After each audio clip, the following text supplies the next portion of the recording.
Dans cette vidéo sur PowerPoint, nous allons voir comment affecter un effet miroir sur une image, que le miroir soit horizontal ou vertical. Bien, sur cette diapositive, vous pouvez voir que j'ai une image qui est enclenchée en sélection, puisque je retrouve les petites bulles de sélection, et si je veux réaliser un effet miroir parfait, eh bien je vais aller dans le menu Outils Images Mise en forme, et au niveau du groupe Organiser, je vais trouver ici des commandes de rotation.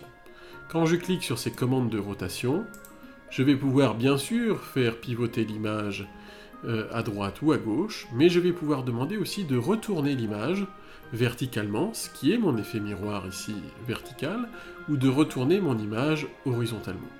C'est ces options que je voulais vous montrer ici dans la vidéo. Je retourne par exemple l'image horizontalement. Voilà, nous avons appliqué un effet miroir sur cette image. Cette fonctionnalité est assez simple, rappelez-vous de la trouver sous l'item rotation du groupe organisé. Maintenant aussi peut-être une astuce que vous pouvez utiliser. Vous savez qu'en manipulant les bulles de sélection, vous pouvez redimensionner une image.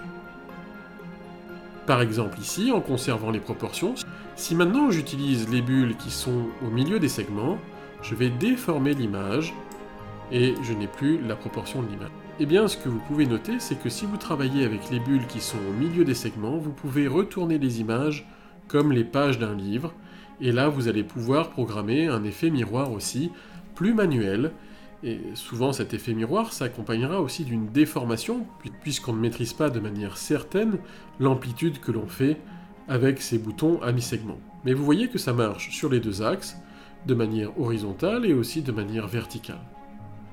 Dans ce cas, si vous voulez contrôler que l'image n'a pas été déformée au-delà de l'effet miroir, il faudra ouvrir dans le groupe Taille le lanceur de boîte de dialogue, et ici vous serez renseigné pour savoir si vous avez déformé l'image.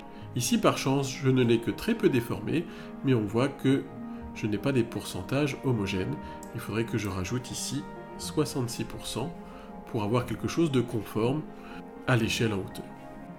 Voilà, en conclusion à cette vidéo, si vous voulez appliquer un effet miroir, privilégiez le bouton rotation et les deux effets retourner verticalement ou retourner horizontalement, ou alors vous savez que vous pouvez travailler avec les petites bulles de sélection qui se trouvent au milieu des segments verticaux et horizontaux.